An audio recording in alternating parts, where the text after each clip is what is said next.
Bom demais estar aqui mais um domingo, né? Como o David reafirmou. Bom demais saber que Deus nos reúne sempre, né?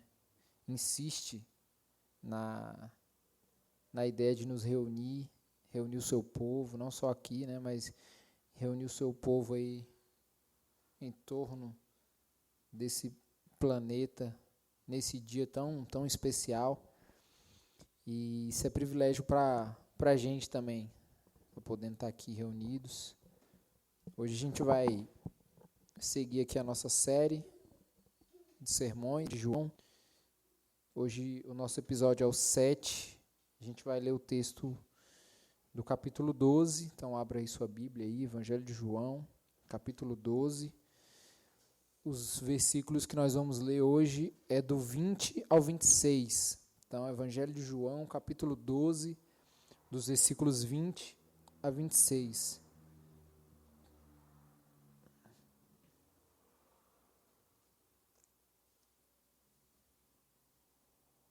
Todo mundo achou? Quem achou diz amém. Quem não achou diz misericórdia. Quem não achou, no próximo domingo já vem marcada a Bíblia assim, ó. Você já sabe qual é o texto, né? Já vem, ó, marcadinho. Então vamos ler lá, gente. Ler lá. Entre os que tinham ido adorar a Deus na festa da Páscoa estavam alguns gregos. Eles se aproximaram de Filipe, que era de Betsaida da Galileia, com um pedido: Senhor, queremos ver Jesus. Filipe foi dizê-lo a André, e os dois juntos o disseram a Jesus. Jesus respondeu: Chegou a hora de ser glorificado o Filho do Homem. Digo verdadeiramente que, se o grão de trigo não cair na terra e não morrer, continuará ele só. Mas se morrer, dará muito fruto. Aquele que ama a sua vida a perderá, ao passo que aquele que odeia a sua vida neste mundo a conservará para a vida eterna. Quem me serve precisa seguir-me, e onde estou, o meu servo também estará. Aquele que me serve, meu Pai o honrará. Amém? Vamos ter uma palavra de oração. Senhor, nós choramos nessa tarde te pedindo a tua presença, te pedindo o teu agir, Pai, aqui nesse lugar. Eu oro, Deus, peço que o Senhor nos capacite, Pai, a comunicar o Evangelho com fidelidade. E peço que o teu Espírito Santo, Pai, que pode tocar, Pai, nas mais profundas, a maior profundeza, Pai, do nosso ser, possa nos tocar, Pai, hoje. Que a tua palavra, Pai, que o Evangelho possa nos tocar profundamente, Pai. E que assim seja todas as vezes que nós abrirmos, Pai, as Sagradas Escrituras. E que assim seja todas as vezes, Pai, que nós estivermos diante, Pai, da tua palavra, Pai. Diante da tua voz aqui revelada, Pai. Que seja assim, Deus, no nome de Jesus. Amém. Amém, gente. A gente viu no domingo passado um episódio que marca o progresso aí do caminho de Jesus para a cruz. A gente está vendo que Jesus está cada vez mais nesse caminho. E naquele momento do texto que a gente leu na semana passada, o texto diz que muitos judeus aclamaram Jesus com ramos de palmeiras quando ele entrou em Jerusalém. Foi basicamente a história, né, que a gente leu na semana passada. E aí o texto que a gente leu hoje inicia no versículo 20 e 21, dizendo o seguinte: Entre os que tinham ido adorar a Deus na festa da Páscoa estavam alguns gregos. Eles se aproximaram de Filipe, que era de Betsaida da Galileia, com um pedido: Senhor, queremos ver Jesus. A gente vê aqui que entre aquela multidão de judeus, que o texto deixou bem claro que tinha uma multidão de judeus aclamando Jesus, tinha alguns gregos também presentes. Não era só judeus, mas tinha alguns gregos, né? O fato do episódio passado não ter citado a presença desses gregos, só ter relatado a multidão de judeus, né, é simplesmente pelo fato de que provavelmente esses gregos eles não eram gregos gentios, um grego, né? Um verdadeiro grego 100%, né? Eles não eram aqueles que eram oponentes dos judeus, eles não eram isso daí. Mas provavelmente esses gregos que estão aqui entre a multidão de judeus, eles eram descendentes dos judeus, por isso que eles estavam ali, né? Isso se comprova com a informação que o próprio texto vai dar de que eles estavam entre os que adoravam. Então, eles não eram diferentes dos que estavam ali. Embora fossem gregos, né, mas eles não eram tão diferentes dos judeus que estavam ali, porque eles estavam tendo a mesma prática ali que os judeus estavam fazendo. Caso eles fossem verdadeiros gentios, gregos, isso não seria possível, né? E aí o texto diz que esses gregos, eles se aproximaram de Filipe, que é um dos discípulos de Jesus, pedindo algo. Você pode ficar com sua Bíblia sempre aberta aí, acompanhando, que fica mais interessante para você. E aí esses gregos, eles se aproximam de Filipe, que é um dos discípulos, e eles pedem algo para Filipe. O que eles pedem? Senhor, queremos ver Jesus. Olha que interessante isso aqui. Esse Filipe, que é um dos discípulos aqui, ele está registrado no Evangelho de João, ele aparece em dois momentos bem específicos, e que tem, nos dois momentos, as situações onde ele está envolvido ali, tem muita ligação com o ato de ver e com o ato de presenciar. Os dois momentos que o texto de João vai citar com mais especificidade aqui, criei até uma palavra. O cenário era basicamente de uma mesma situação. Requeria ver ou presenciar, os dois momentos. No primeiro momento, ainda lá no capítulo 1, Jesus ele se encontra com Filipe, e depois desse encontro de Jesus com Filipe, Filipe chama seu amigo Natanael, vocês lembram desse texto, né? Conhecido. E ele chama Natanael com bastante expectativa, Filipe. Por quê? Porque ele encontrou o Messias. Então ele chama Natanael, vem, você precisa ver, eu achei aquele que é o Messias, foi achado e tal. E aí quando ele chama Natanael, o Natanael responde aquela famosa frase, pode ver alguma coisa boa de Nazaré? Porque esse a qual Filipe está dizendo que é o Messias esperado, é um cara que vem de Nazaré, de uma aldeia insignificante, de uma aldeia que, poxa, não tem ninguém que possa sair dali, que possa revolucionar o mundo. Então, Natanael fala essa seguinte frase, pode ver alguma coisa boa de Nazaré? E aí Filipe pega e responde para Natanael uma fala muito importante. Cara, essa fala me marca, assim. O que ele fala? Vem e vê. Isso é muito interessante porque Filipe não precisa ficar fazendo toda uma... Não, cara, deixa eu te explicar. Não, peraí, deixa, você vai valer a pena. Não, ele fala assim, ó, vem ver. É como, cara, a expectativa que eu tenho do que eu vi, você precisa ver também. Então, vem ver. Então, esse é o primeiro momento que Filipe aparece no relato de João, ainda no capítulo 1. E aí o segundo momento que Filipe aparece, no capítulo 14, que ainda está para frente do que a gente está vendo, que é naquela cena depois da ceia e tudo mais, que os discípulos estavam, né, bem apreensivos, porque Jesus disse que se ia, né? E Filipe, ele pega e fala a seguinte frase para Jesus, Senhor, mostre-nos o Pai e isso nos basta. Então percebe que os dois momentos que Filipe está sendo evidenciado no texto, ele está em situações que comprovam uma veracidade, uma profundidade de presença, de ver. No primeiro momento, ele viu Jesus, chamou Natanael para ver. Quando Natanael questionou, ele falou, vem e vê. Ele está diante de um cenário de atenção para uma presença. Né? Aqui nesse momento, já nesse segundo momento, Filipe chega para Jesus e pede o quê? Que Jesus mostre o Pai. Mais uma vez, Filipe está diante de uma situação de contemplação, de presença, onde ele quer ver, agora ele quer ver aqui.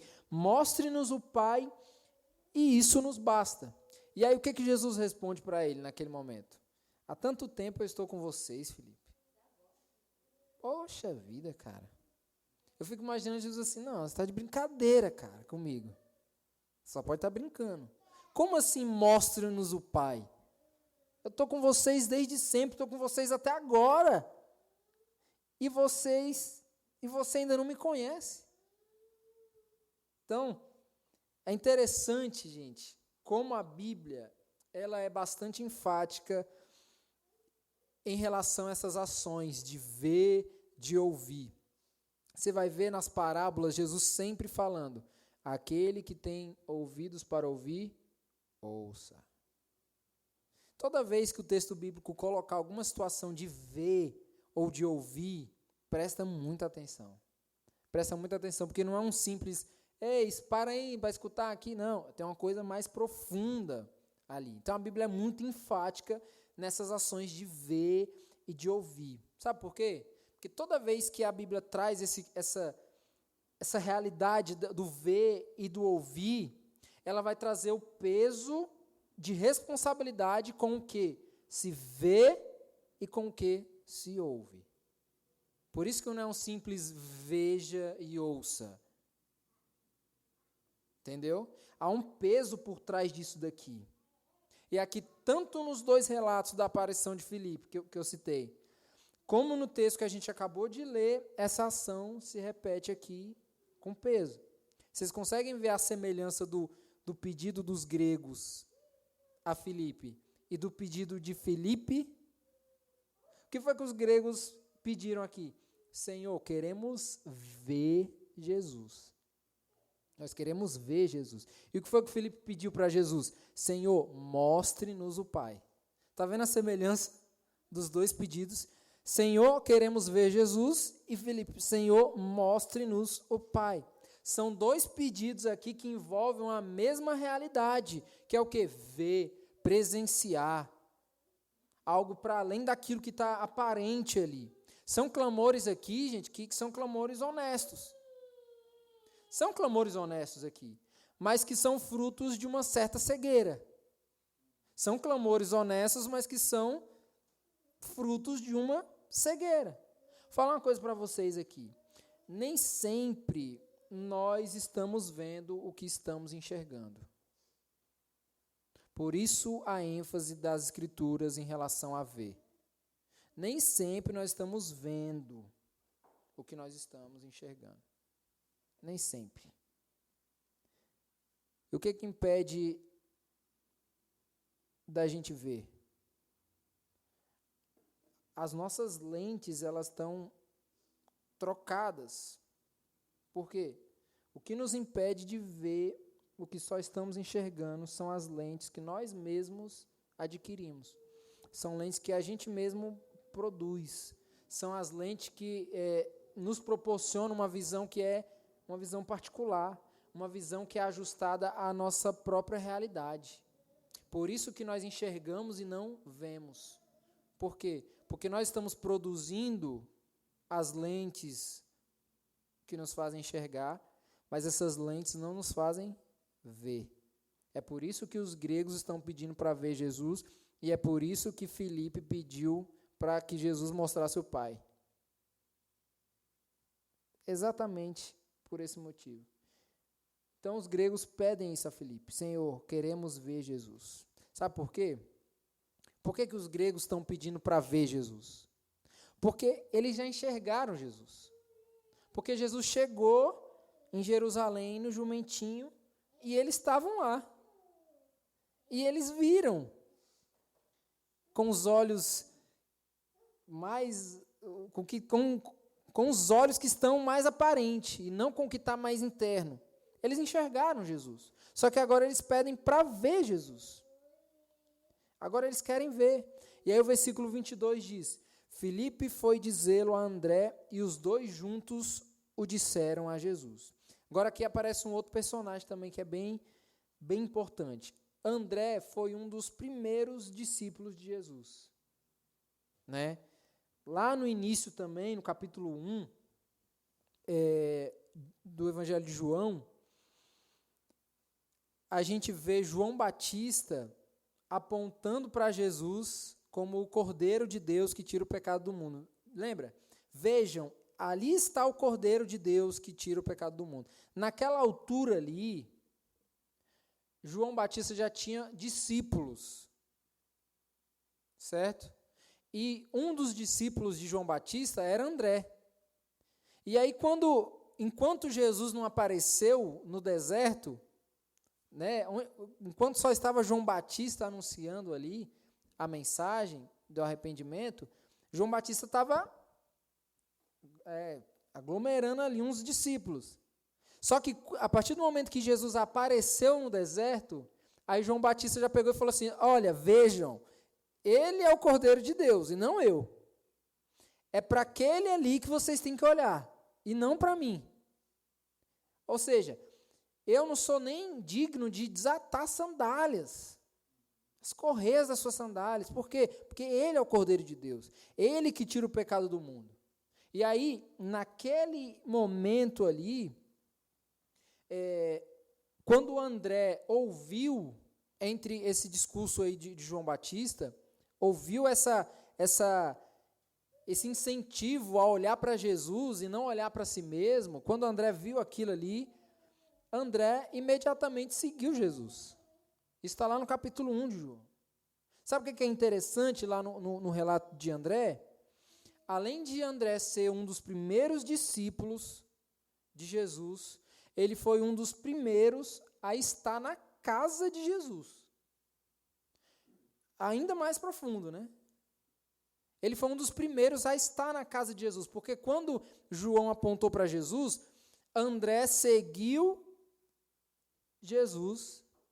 Quando Jesus viu André, e estava André e um outro discípulo o seguindo, aí ele perguntou para André e para o outro discípulo: o que vocês querem? Por que vocês estão me seguindo? Né?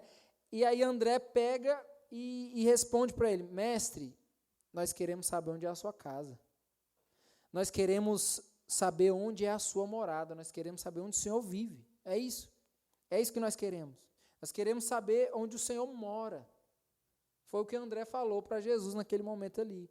E aí Jesus respondeu exatamente a mesma resposta que Filipe deu para Natanael. O que foi que Jesus respondeu para André? Vem e vê. Da mesma forma, vem e vê. Então André, bem mais do que os outros discípulos, ele conhece a morada daquele que não tem nem onde encostar a cabeça. André sabe, porque ele esteve, ele foi. Lá no relato do capítulo 1, André passou o dia com Jesus. O dia. Ele encontrou Jesus, foi tudo muito rápido, o contato de André com Jesus. Por quê? Porque João falou, está ali o Cordeiro de Deus, sigam. André foi, seguiu. Jesus olhou para André e perguntou: o que vocês querem? André falou: nós queremos saber onde o Senhor mora. Jesus pegou e falou para eles: vem ver. André foi e eles ficaram um dia juntos. Então André sabe muito bem a realidade da vida de Jesus e foi um dos primeiros a saber dessa realidade. E aí aqui, no nosso texto agora, esse André e o Filipe, que a gente já viu quem é, eles vão até Jesus para levar o pedido dos gregos. Qual que é o pedido dos gregos? Nós queremos ver Jesus. Então André e Filipe estão levando esse pedido até Jesus. E aí o versículo 23 diz: Jesus respondeu: chegou a hora de ser glorificado o Filho do Homem. Gente, olha a profundidade disso aqui. Aparentemente parece que Jesus não está respondendo a pergunta, né? O cara pergunta: eu quero ver Jesus. Aí Jesus pega e os gregos estão esperando a resposta de Jesus, né? O que será que ele vai responder? Como é que vai ser isso aí? Aí Jesus pega e responde: chegou a hora de ser glorificado o Filho do Homem. Talvez bugou, né? Interrogação na cabeça. Como assim? O que isso tem a ver com o nosso pedido? Né? O que isso tem a ver? E a resposta que Jesus dá para um pedido de alguém que deseja vê-lo aqui nesse cenário é basicamente: eu serei visto em uma cruz. Talvez o povo não está entendendo aqui, mas o que Jesus está querendo dizer é: vocês querem me ver? Eu serei visto em uma cruz. Se vocês querem me ver, de fato, vocês devem olhar para a cruz. Gente, é impossível ver a Cristo sem as lentes que nos mostram a cruz. É impossível. Caso contrário, nós vamos projetar lentes particulares, lentes que nos mostram ajustadamente o que nós queremos enxergar e não o que nós precisamos ver. Basicamente é isso. Quer ver a Cristo? Olhe para a cruz. Quer seguir a Cristo, né, ainda mais profundo? Siga o seu caminho. Qual que é o caminho de Cristo? O caminho da cruz. Para onde Jesus está indo chegando em Jerusalém? Para a cruz. Jesus não está de peão em Jerusalém. Né? Jesus está chegando em Jerusalém no jumentinho, o povo aclamando, achando que ele vai ser um rei, um rei do povo, que vai ser um rei político, e Jesus está entrando na cidade, toda vez os títulos da Bíblia vai dizer a entrada triunfal de Jesus em Jerusalém, Jesus entrando no jumentinho porque ele tem um destino, que é a cruz. Esse é o destino dele. Então, basicamente, o que Jesus está respondendo? Querem me ver? Certo, chegou a hora de ser glorificado o Filho do Homem. Como que vocês vão me ver? Olhando para a cruz. Apenas olhando para a cruz. Quando eu estava lendo e relendo esse texto aqui, fazendo minhas anotações, eu me lembrei de uma música do Criolo, né? Que um certo trecho lá ele diz que não precisa morrer para ver Deus, né? Não precisa morrer para ver Deus. Ele cita isso na música dele. E aí eu fiquei me perguntando, não? Será? Será que não precisa morrer para ver Deus? Será? O que é isso, gente? O que essa frase ela simboliza? É o evangelho das lentes particulares. Entendeu? Não precisa morrer para ver Deus.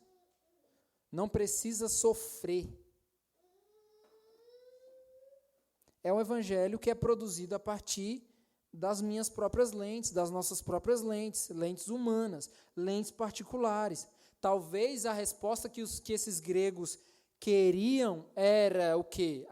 Espera um pouco aqui, que ele já vai vir, ele vai atender vocês. Espera aí vocês vão poder vê-lo. Talvez era isso que os gregos queriam ouvir de Filipe e de André. Uma espécie de encontro ali de um fã, né, com um artista, né? Espera aí, o segurança, né, do artista. Espera ali que ele já vem atender aí, dar um autógrafo, dar um abraço aí, sei lá, tirar uma foto. Talvez era essa a expectativa que os gregos queriam. Que Jesus fosse ali, oi, tudo bom, vocês querem me ver, né? Está aqui eu. Talvez era isso. Mas se a resposta fosse essa, se essa fosse a resposta de Jesus para os gregos ali, Jesus estaria proporcionando para eles uma experiência vazia. Uma experiência que os levaria a enxergá-lo apenas e não a vê-lo. Uma experiência vazia. Simplesmente. Jesus é profundo aqui na sua resposta. O que ele diz? Chegou a hora de ser glorificado o Filho do Homem. Isso é paradoxal, né? Porque como é que é glorificado? Aí nos evangelhos, ele sempre vai falar de quando for levantado, apontando para a sua morte. Quem é que é levantado morrendo? né? Quem que é evidenciado morrendo? Olha o valor que a morte de Cristo, a cruz de Cristo, simboliza. Glorificação ao Filho do homem, ao Filho de Deus. O Filho do homem é glorificado na sua entrega voluntária para a morte. Só é possível vê-lo olhando para a cruz. É isso que a gente percebe aqui. E mais, se alguém quer ver a Jesus, se alguém deseja ver a Jesus, é porque deseja viver algo mais profundo com Ele. Ninguém fala assim com tanto, quero ver Jesus. Se alguém fala isso, é porque quer algo além disso. Ou então só quer enxergá-lo. Né? Se ele quer só enxergá-lo, ele vai falar com os emocionados, né? Tem os emocionados, e tal, e na hora do vamos ver, quer nada. Só caô. Mas quem quer ver a Jesus verdadeiramente, quer muito mais do que isso. Não quer só ver Jesus, quer segui-lo. Quer viver algo mais profundo com ele. Então, diferentemente da frase do crioulo, é preciso morrer para ver Deus. É preciso morrer para ver Deus. Só se pode ver a Deus se morrer. A chamada do Evangelho, gente, não é para que a gente tenha experiência de espectador, experiência de quem tem uma experiência à distância. Não tem quando você vai no show daquele artista que você gosta muito, que é uma banda, sei lá, mundial, de sucesso mundial, e que o único jeito de você ver é lá longe. Você está o quê ali? Pô, você está massa demais, mas você não tem a mesma experiência do cara que está lá, ó, encostando como é o nome daquele negócio? Na grade, de frente para o palco. Você não tem a mesma expectativa. Você não tem a mesma experiência que essa pessoa. Do mesmo jeito é no Evangelho. O Evangelho não é uma chamada para que a gente viva como espectadores. Como que a nossa experiência com o Evangelho fosse à distância. Fosse a gente vendo Jesus entrar em Jerusalém no jumentinho, a gente está, olha que legal. Motociata. E a gente ali de espectador. Não é? Vocês estão vendo isso, gente? Não dá, a chamada do Evangelho não é para isso. Não é para enxergar Jesus passando, mas é para vê-lo. Se é para vê-lo, é para viver algo muito mais profundo. E mais, se a chamada do Evangelho não é para que a gente possa ser espectadores daquilo que Jesus está vivendo, isso significa dizer que a chamada do Evangelho é para que nós não estejamos assistindo Jesus sendo crucificado. Não é a distância, olha lá, está na cruz, a distância. E sim estarmos crucificados com Ele. Crucificados com Ele. Então, para ver Deus é preciso morrer. É preciso morrer. E aí Jesus continua dizendo, digo verdadeiramente que, se o grão de trigo não cair na terra e não morrer, continuará ele só. Mas se morrer, dará muito fruto. Olha só que analogia maravilhosa que Jesus está fazendo aqui, está falando em relação a Ele mesmo. Ele está dizendo que Ele é como um grão de trigo, que cai na terra, ou seja, simboliza a sua encarnação, simboliza o seu ministério público, né? Estava no céu com Deus, com o Papi, encarnou, está na terra, está atuante no seu ministério público, ou seja, o grão que cai na terra, né, ele mesmo, e quando cai na terra, tem um único objetivo. O grão do trigo, quando cai na terra, tem um único objetivo, que é o quê? Morrer. Para quê? Para dar fruto. É o que Jesus está falando aqui. Se o grão cai na terra e não morre, o texto diz que ele continua só. Cai na terra e não morre, continua só. Isso já aponta aqui para nós a questão da responsabilidade cristã. A responsabilidade daqueles que querem vê a Jesus, daqueles que estão sendo crucificados com Cristo, que não vivem mais para si mesmo. O evangelho sem morte, o evangelho sem crucificação, é uma notícia de individualismo. Jesus está falando isso aqui, gente. O evangelho, a mensagem do evangelho em nós, atuante em nós, que não nos leva a morrer, é uma mensagem contrária ao evangelho. Por quê? Porque é uma mensagem de individualidade. O que Jesus está dizendo? Se o grão cai na terra e não morre, continua só, continua continua ele só. Continua ele só aqui. Mas em compensação, quando a vida é entregue, é repartida em favor de muitos, o grão produz muitos frutos. É isso que Jesus falou aqui. Para ver Deus, então, é preciso morrer, é preciso tomar a cruz para repartir virtude com os demais. Essa daqui eu acho que é uma das analogias mais profundas que Jesus fez em toda a palavra. Porque é direto. Ela é direta. Ela nos mostra que é impossível viver o evangelho sem morrer. E não é uma mensagem, mas essa mensagem é muito dura. Mas sabe por que é impossível viver o evangelho sem morrer? Porque se não morre, vive para si. Mas se morre, se o grão de trigo cai na terra e morre, produz frutos. Olha que lindo isso aqui. Se cai na terra e não morre, continua só. Ou seja, é uma mensagem de individualismo. É uma mensagem que não toca a esfera da comunhão, da comunidade. É uma mensagem que afeta o indivíduo. É só ele.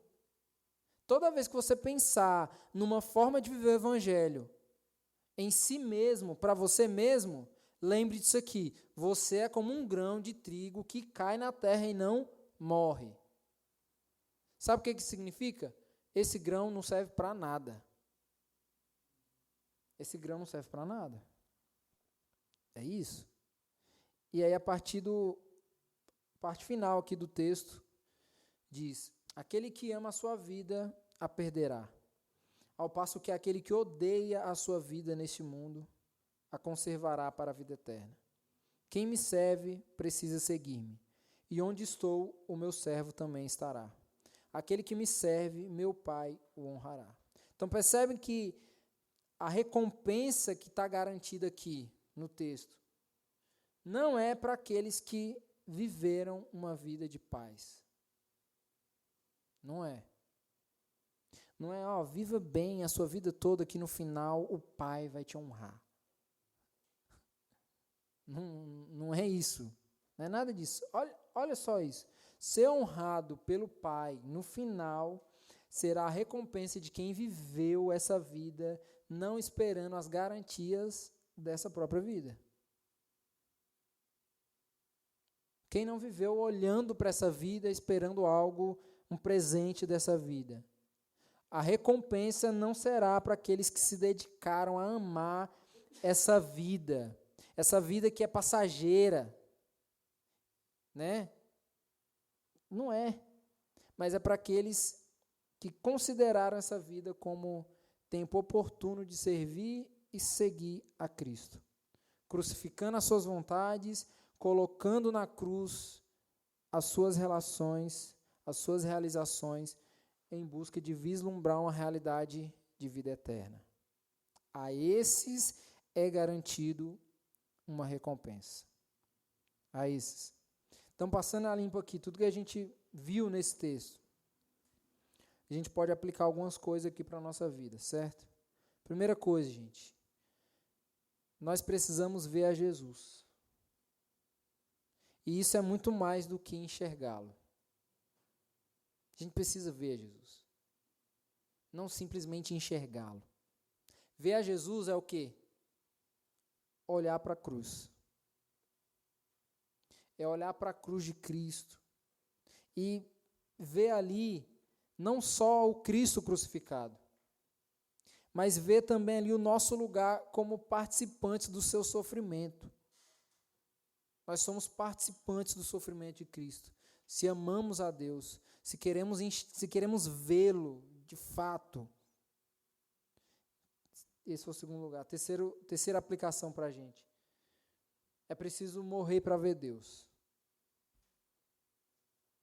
Só dá para ver Deus se morrer. É preciso encarar a realidade do grão de trigo que, quando cai na terra, se não morre, vive para si. Mas se morre, produz muitos frutos. Ou seja, vive para repartir virtudes, sempre.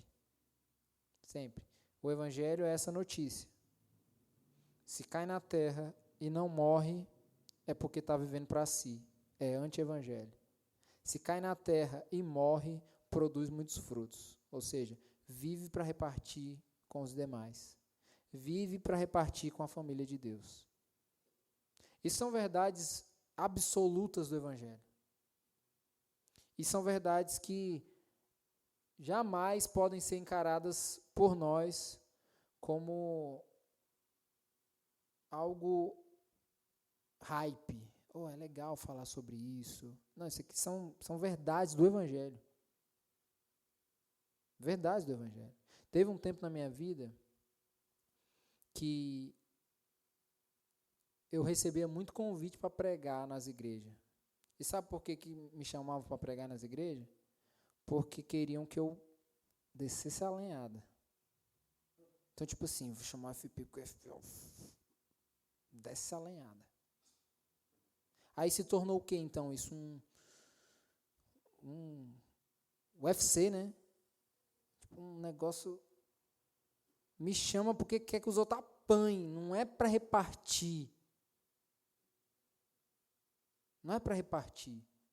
Então, quando a gente fala que o Evangelho nos manda morrer, não é para a gente ficar, sei o quê, uma notícia de, nossa, vai virar uma coisa interessante, porque tem que morrer, Não, é o Evangelho.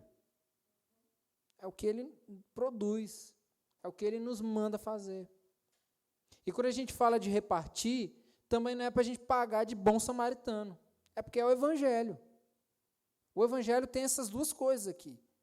Se cai na terra o grão e não morre, é anti-evangelho.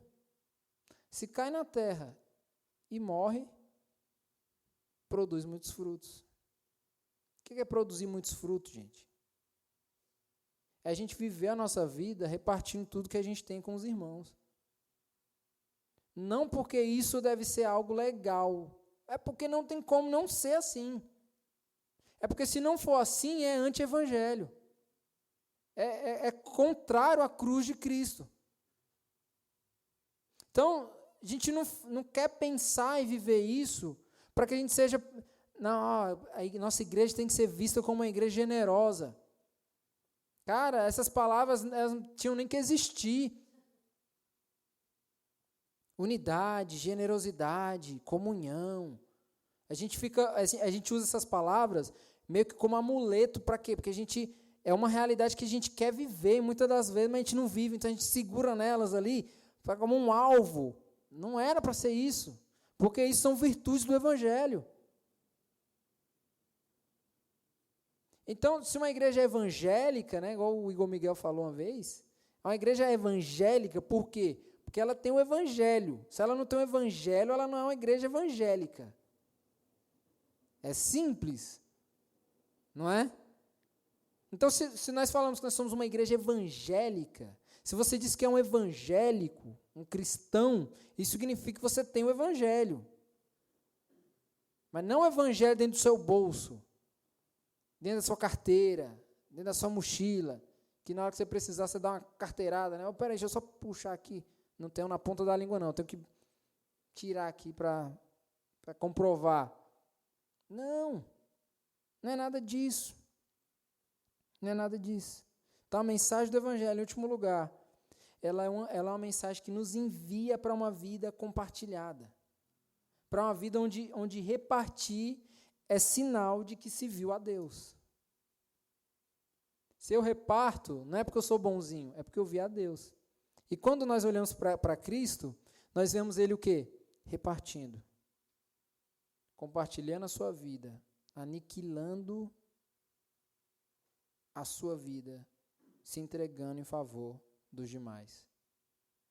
Jesus, ele é o grão perfeito do trigo perfeito, que quando cai na terra, morre e produz muitos frutos. E esses frutos permanecem. Permanecem. Amém?